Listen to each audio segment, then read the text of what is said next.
Okay, this video is gonna be pretty raw. I was gonna live stream it or just like Facebook stream it, but I wanted to get my thoughts down early, like before I forget. I don't have a video editing thing, so it's pretty much just gonna be this for who knows how long. But I want to talk about the Sonic movie. Um, just, it's what I want to talk about. So we're gonna talk about it today. I saw it twice, so I guess the first thing I want to talk about would be like the movie experience. So I saw it twice. I saw it late on Wednesday, so before it came out. So like on Valentine's Day, I saw it late that night. Saw it at like 9 o'clock, and the theater was, I don't want to say packed, but it was pretty much full of 20-30 year old nerd guys.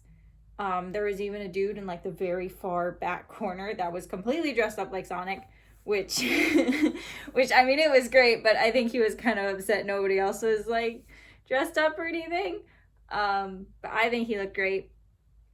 But it was very hard to hear the movie because the entire time nobody in the entire theater would shut the fuck up. So it's like you got like these 30-year-old men, they all love Sonic, of course, as you can tell, because anytime there was a reference, the entire theater would just start screaming and shouting and, freaking out and everything. And like I couldn't hear hardly anything anybody was saying because nobody would stop talking. Like you could tell, like as soon as the previews were over and the Paramount like mountain came up and instead of the stars it was the rings, and as soon as that happened, everybody just started talking.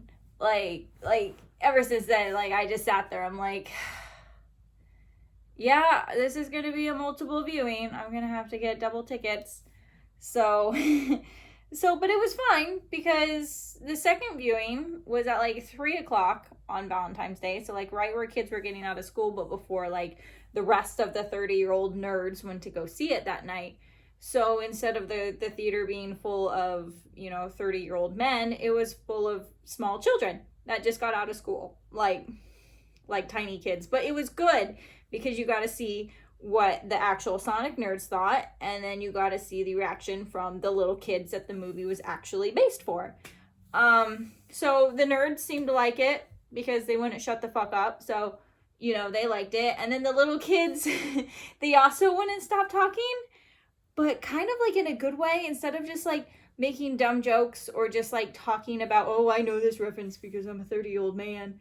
And, I'm not dumping on the 30-year-olds because I was there too, and I'm almost 30. But, like, the little kids were like, oh, I know this reference, or, oh, look, Sonic did this, and, oh, no, Sonic's sad, but it's okay. So, like, so seeing both of it, I think it definitely resonated with the kids, but I also think it did a good job with the Sonic fans, too.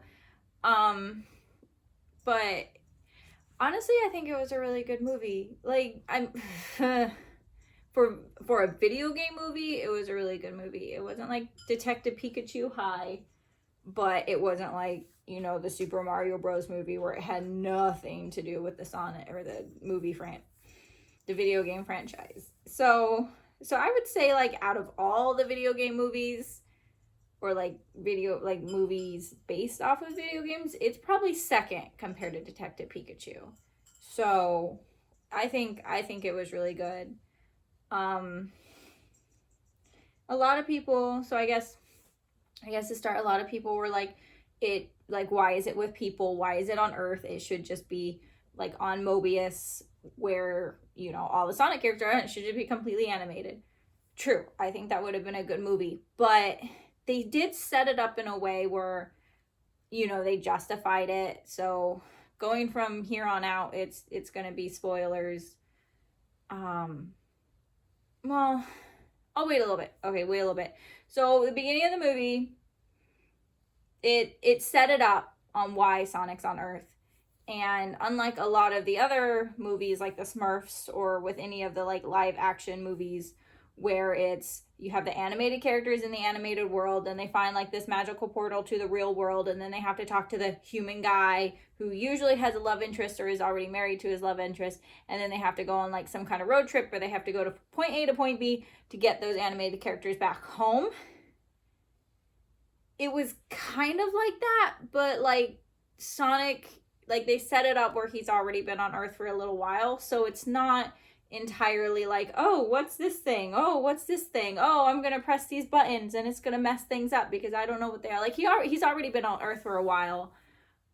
So it kind of just skips the, oh, you're new to Earth thing. It's like, no, he's been here for a while. So it skipped that. It is still a road trip movie. You have like the, they have to go to point A, point B, and then shenanigans happen along the way. But again, it was still kind of set up like funny, where they only did like, I think maybe 1 or 2 stops. It wasn't totally crazy, but yeah, they like went to a bar, and then they went to like the big city, and they were driving in the car or whatever. But I don't know, it's like this movie could have been so easily half-assed and so easily just throw a script together. Nobody cares. They're just there for their paycheck. They say their lines, they get paid, they go home. But everybody there like was trying so hard. Like even the human characters, where they could have just like, they're like, I'm not talking to anything, I'm talking to something that doesn't exist, and then they're gonna CGI it in later. And it's like, instead of just being like, I'm talking to this thing, I don't care what's going on right now, this is gonna be for dumb children, give me my check and go home. Like they were actually like really trying. And Jim Carrey, of course, he does good at Eggman. Everyone who's gonna do good at Eggman, like he just did good at Eggman. Like done. He's good. Like amazing.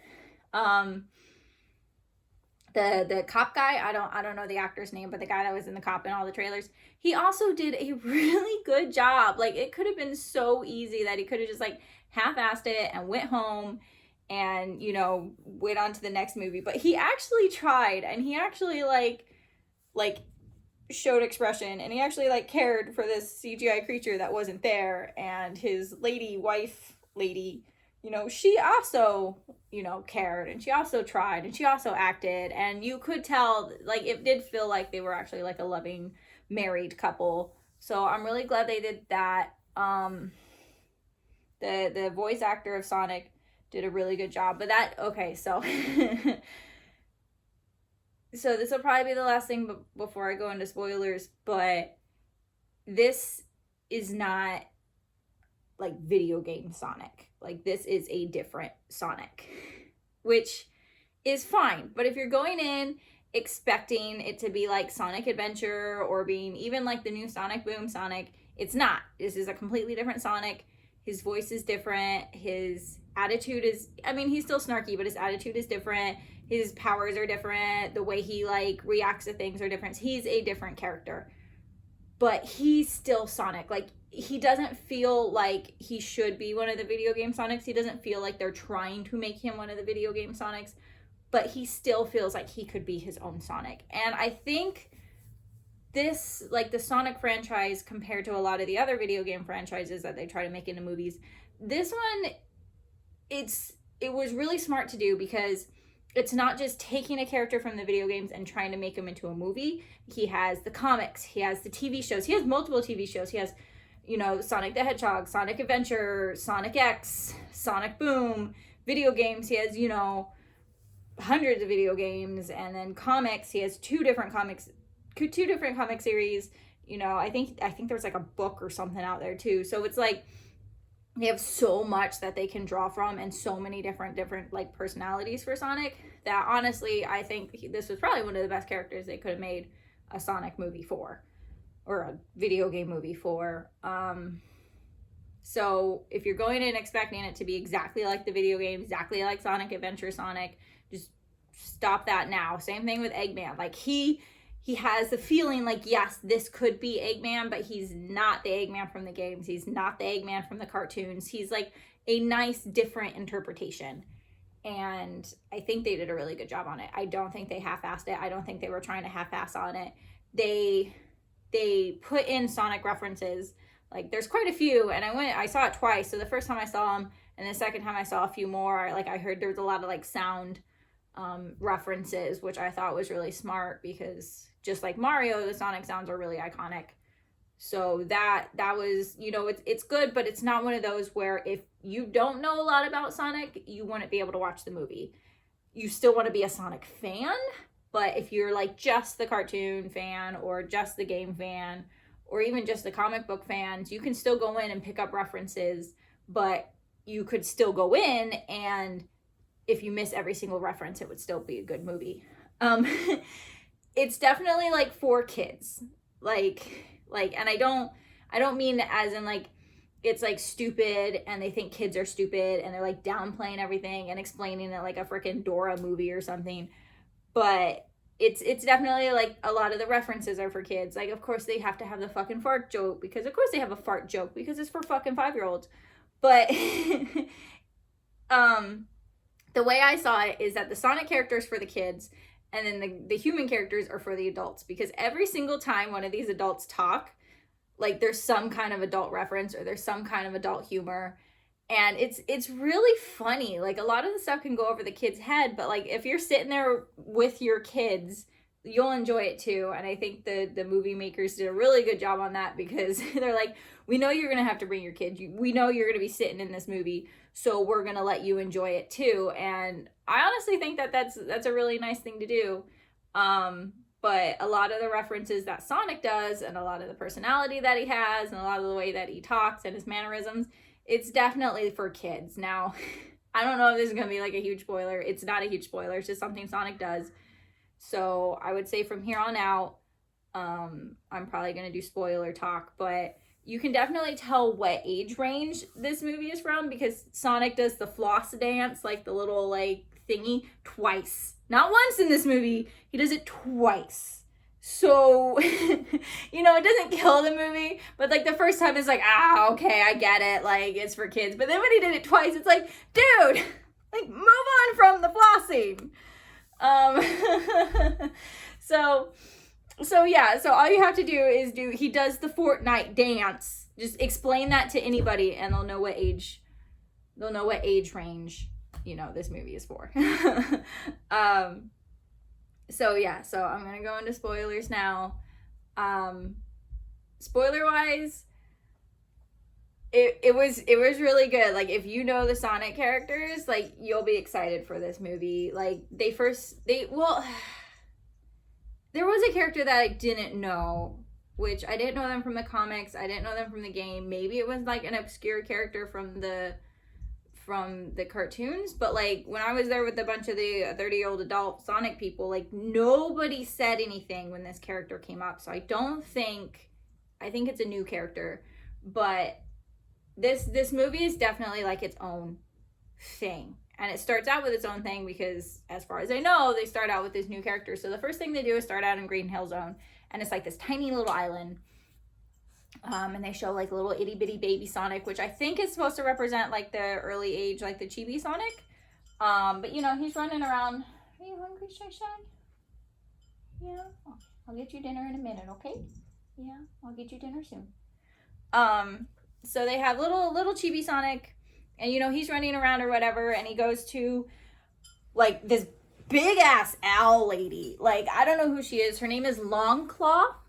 And she looks like a realistic owl. Like, she doesn't look like a Sonic character owl. She looks like a legit, realistic, like, fantasy movie owl. Like, I don't know how to explain it. Like, she's just a bird. And she, I guess, takes care of Sonic. And he has, like, this special fast running power. And people are after it. And she's always like, you know, Sonic, like, you have this power, and people are always going to be after it, so you can't let anybody have it. And so he's like, you know, nobody saw me, like, I'm so fast. And he like pulls out this little flower, and it's like one of the Green Hill Zone flowers, which is a cute little reference. But then they get attacked by like this tribe, but they're echidnas. So it's like from the Knuckles. Now, they didn't point out like, oh yeah, this is a Knuckles, here he is, but they had the echidna tribe. And they were after Sonic and his powers. And so it was really cool because it set up that it's not just Sonic, but they, like, the Echidna tribe was like just at the beginning. They didn't come to the real world. They weren't trying to like chase after him the whole time. It was just, this is Sonic's world. This is Green Hill Zone. This is on Mobius. Here's more Sonic-like characters with the Echidnas. But we're going to Earth. So if they ever do make another movie, or they ever do go back to Mobius, or they ever do, you know, set it up where they need more people, they already set it up. Here they go. You have the Echidna tribe. There you go. So it was really cool because Knuckles is one of my favorite characters. So just seeing the Echidnas was just awesome. So, you know, the tribe attacks and Longclaw was like, you know, here's your rings. Here's a little bag of rings. Don't let anyone catch you. She throws the ring. It turns into a warp ring. Which, side note, a lot of people when the trailers first came out were like, this doesn't make sense. Why does this ring grow big? It's like, yeah, they had a big ring at the end of the Sonic games, but that doesn't mean that it's a warp ring. I don't understand what this ring is. So the warp rings are from the comics, which is cool how they pulled it from the comics, the video games, the TV shows, like everything. So the warp rings are tiny little rings that the characters have in the comics, and that's how they use to get around. They throw the rings, they grow really big, they think about where they want to go, and then they can transport there. They are more rare in the comics. Like, I think only a few people have them, or I even think maybe they were created by the Echidna tribe. I'm not positive, but only a few people have the warp rings, and they are reusable, where in this, they're kind of like a one and done. So they have like this little bag of warp rings. You use them, they fade out, that's it. So you only have a certain amount of rings. So I thought it was really smart. But for the people that are like, oh, these rings have nothing to do with the Sonic games or whatever, no, they don't. They have it to do with comics. So here's a little bit of knowledge for you. Warp rings are a thing. They're not made up from the movie. They're from the comics. So I thought that was really clever. So anyway, going back to it. So Longclaw gives them a bag, throws portal, like, here's the edge of the universe, never stop running, don't let anyone catch you, go. And she just, you know, Sonic's on his own, you know, sad little chibi Sonic. Fast forwards, he ends up on Earth. So it's not like, here's the portal to Earth, kick you in, now he's out of water, now we have to, you know, fish out of water, now we have to watch this whole thing. It shows, like, throughout the movie that he has been warping to other places. He has, like, this little map which has it has like the special zone, and it has a few other zones like kind of drawn on there. So that was a nice little reference. But so he's been on Earth for a while, and this is kind of where it shows where Sonic's not the same as the video game Sonics, because Sonic is annoying as shit in this movie.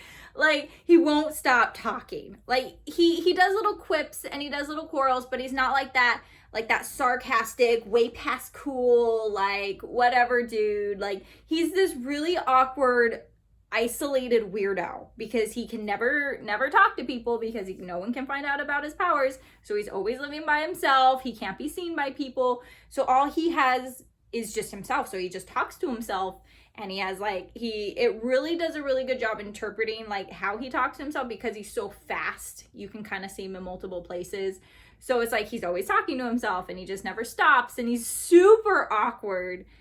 And so I can see how a lot of people would find him really, really, really annoying, because I was kind of like on that edge where it's like if he wasn't a character I already established liking, then I would have just hated him as a character because he just does not stop talking. But they explain it. Like they portray him as a social awkward weirdo so well. like it's kind of hard to explain, but they make him like a really well explained annoying little weirdo. And I just absolutely loved how they did it. They did such a good job with it. And then even like how he talks to other people and like his switches between, yeah, I'm totally fine and things are great and I'm just talking to myself, to he has to come back to reality, to the fact that he's always going to be alone, and that super happy expression like slowly changing to like this sad, disheartened like Sonic is so nice, especially because in a lot of the games, especially in the later games, it's like Sonic has no personality. Like, he's the cool guy, but it's like he's never sad, he never shows expressions, he's always just like, yeah, whatever, I'm cool. So having a Sonic that like actually shows I'm happy, but I'm actually sad, but I'm having like this turmoil is great. It goes back to the comics. It goes back to how he can have conflicts.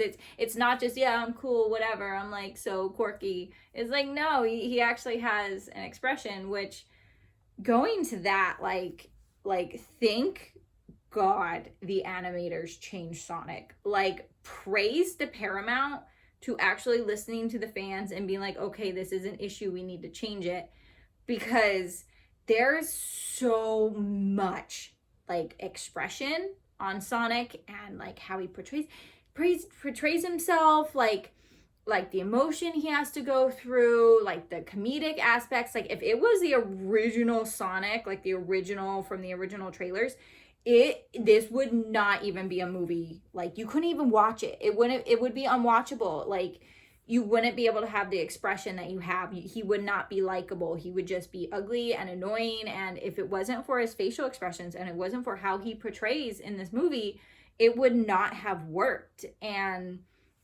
so just thank God for these animators. Like send them a fucking bucket of flowers or something. I don't know. Like they did such a good job. And throughout this movie, there's a lot of like close-ups on Sonic's face. And I don't know if they had to do that because like the animators were a little bit rushed or had to work overtime, so they just zoomed in on people's faces, or if that's how it was supposed to be originally. But if that's how it was supposed to be originally, like there's a lot of close-ups on Sonic's face.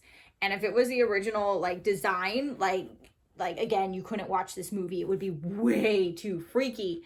And even just going back to the original design, like I said before, there's the echidnas in it, and then there's another character, which I guess if I'm going into spoilers, like, you know, I'll say it now, but there's another character from the Sonic games, which I'll say in a minute. And I'm just thinking, like, while I'm watching the movie, I'm thinking, would they have been in that original design too? Like that more realistic, like really ugly. And it's like the echidnas would look really bad. Sonic would look really bad. This third character, which I'll say in a minute, would look really bad. Like it wasn't just Sonic. Like all the Sonic characters would look like that. And it would not work. So if it wasn't for those animators, this movie just it would just fail. And then sticking with the animation, like he's so cute. Like he has so many facial expressions. He has little tiny eyelashes, like to the point where it was like distracting. Like sometimes he had like eyelashes where it's like they had to zoom in on his face and you're just like, oh my god, they're little like hedgehog eyelashes and they're so cute. But like they didn't have to put little tiny Sonic eyelashes in there, but they did. And he has these little eyelashes and they're absolutely adorable. And like there's like scenes where like Sonic gets hurt in this, or he's like knocked out from like the tranquilizer and stuff, and it just shows him they're passed out and he has these cute little eyelashes, and it's just like, it just makes you feel bad for Sonic. It's like, oh no, Sonic's hurt and he has this cute little face. Oh my god, don't hurt Sonic. So it's like, so yeah, so he's so cute and he has such a personality, and I'm like a huge person for like facial expressions. So it's just like, he's just adorable and I love everything about him so much. And then so besides his look, like the animators did a really good job on like showing how to do like a quick character, because in a lot of the comics, or just any comics in general, like you can see it in the Flash comics, or I think in some Superman comics, or in the Sonic comics, when someone's moving really fast, they usually have like the Sonic and he's in like his normal colors, and then they have like other drawings of Sonics with speed lines around them, usually a little bit lighter, to show here's all the positions that he's in because he's going so fast. He's like bouncing around and stuff. And a lot of action scenes in the comics are like that, where they have like the double pages and like Sonic's here, but then it goes through the comic and it's like he did a kick here, he did a bounce here, he did a run here, and it like has the speed lines going between each one of these little like faded out bodies to show what his process of like attack or his speed was. And they did that in the movie, which they didn't have to do. They could have just done a speed line and have him here and then have him there and then have him here, but instead they had like the little extra Sonic bodies around. And it really, like, I was very appreciative of it. It looked really great. It was a nice little flash, like a reference to like how the comics are and just how speed characters are in general. So I definitely appreciate it. And it definitely like helped show like how lonely he is, because he just talks to all these duplicates because he's so fast. He talks to all these little duplicate Sonics, and like he's playing ping pong by himself. And so there's a Sonic and the Sonic's on it and they're playing ping pong.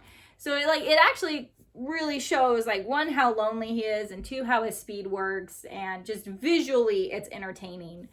So the animators did a really good job on that too.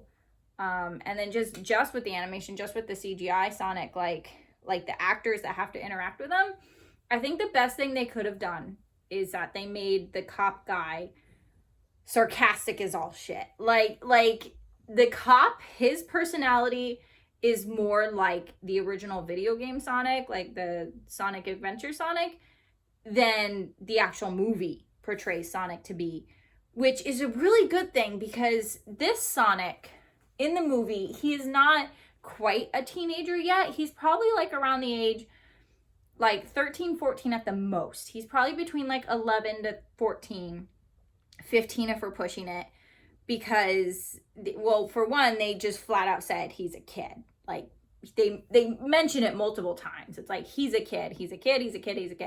So he has the personality of a kid. And then at the end of the movie, of course, he doesn't go back home. He ends up staying on Earth. But he ends up living with the cop guy and his wife. So they pretty much just adopt this little alien hedgehog kid. But it works because if you think about it, storyline, and I'm probably thinking way too far into it, but if you want Sonic to grow up into his like Sonic Adventure Teenage Sonic, which is the most modern Sonic, you want him to be raised by somebody with that personality. So having the cop guy pretty much be like the teenage Sonic, raising a younger version of Sonic. If you ever want to have a sequel where he has to like grow up a little bit, where like they have a time skip, all you have to do is say that he picked up his way past cool sarcastic personality from the cop guy, which is really, really smart. If that's what they did and that's what they intended to do, if they're thinking about doing sequels, which they did have sequel bait, so I'm assuming they are, having the person that's raising Sonic now to be like the modern day Sonic from the video game, so that this Sonic can pick up his personality, is so freaking smart. And then having just that cop guy be more of a sarcastic asshole kind of plays into Dr. Robotnik is super cartoony in this. Like Jim Carrey does an amazing job just making him like this super cartoony human character, which helps bring the animated character kind of into this world better. So having this super animated villain and this super animated, literally animated hero, like main character, having this guy that just plays everything like, I don't want to say straight face, but like, okay, yeah, sure, for freaking sarcastic joke here, it really helps make it more believable that this guy would be acting the way he is around these fake, cartoony characters. So it did a really good job. If they had somebody be like super unbelievable in everything that's going on, then it would pull the audience out of the movie. If you had somebody that was like just believes everything right out of the bat and had no quirks, no sarcastic like intervals into it, just like, okay, yeah, I believe you, of course, like whatever, this is now happening and I have no shock on my face, like that wouldn't work either. So having someone going in with the personality like, yeah, this is kind of fucked up, like you're this weird crazy doctor guy that's really into my face, but whatever, like sarcastic quimp right here, it really works. And so I appreciate that. So they just did a really good job. Like the way that they had the characters interact with each other, the way that they did the world building, like everything was really, really good. God, I'm trying to think of whatever else. Like even like they had a lot of setups. And I don't think I want to say like setup and payoffs, but they had a lot of like, this explains something that's going to happen in the future. So like in the movie, Jim Carrey is called Dr. Robotnik instead of Eggman. And it's like, well, they could have just easily been like, oh, something like really stupid happened, so now he has like an egg on his face, so they're going to call him Eggman. Or just out of the blue, they call him Eggman because it's a reference. Do you get it? It's a reference. But instead they set up like it way at the beginning of the movie where Sonic is so lonely and he can't talk to anybody. He doesn't know anybody's name. So he's like hanging around this town, but no one can see him because he's so fast he just gets away. So he just starts making up names for everybody. So like the name cop, the cop guy is called Donut Lord because he eats a lot of donuts.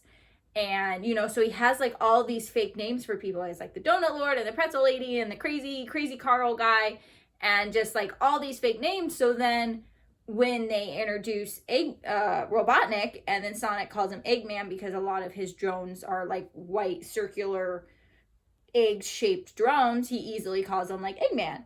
So they already set up Sonic makes up names for people, so he's going to make up names for Robotnik. So it makes sense, and that's a good payoff. Another one would be like setting up the whole spiel I had with like the cop guy raising Sonic and he has more of the sarcastic thing.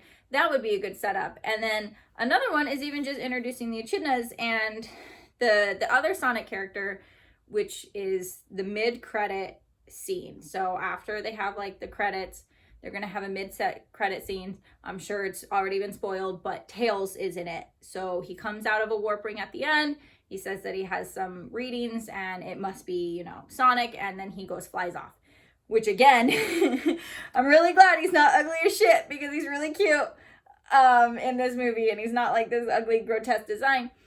But if they wanted to set up multiple movies, they have a good way to do it. And they could follow the Sonic design. So they could do Sonic, he's by himself, like in the original game, it's just Sonic the Hedgehog. Then they introduced Tails in the mid-credits, so they could have a Sonic and Tails movie for the sequel, where maybe he grows up a little bit, he has more of like the modern Sonic attitude, or they could keep him as like this mid-kid Sonic, I don't care. They would probably like cut the cop guy out and just have it be Sonic and Tails running around in the real world, which I think would be a lot of fun, even if it's not like this fully animated world. I think them having just running around Earth would be a lot of fun, just Sonic and Tails, and then Sonic has to learn to be a little more responsible because he's looking after Tails. And then if they want to do a third one, because they already set up the Echidnas in the beginning, they could have a Sonic and Knuckles movie. So that's 3 right there. 3 right there. And then what they could also do is if they're going to make a sequel, the only thing that needs to bring in the sequel would be Tails, because I think the movie's good enough. It requires a sequel and people would go see it. So you could have Sonic and Tails. And then by the third sequel, people aren't going to be as inclined to see it. But if you're going to bring in Knuckles, which you already set up in the beginning, then Knuckles, because he's the guardian of the Master Emerald, then you could have the Chaos Emeralds brought into the third one. And then you could have the Supersonic, which would bring people in for the third movie.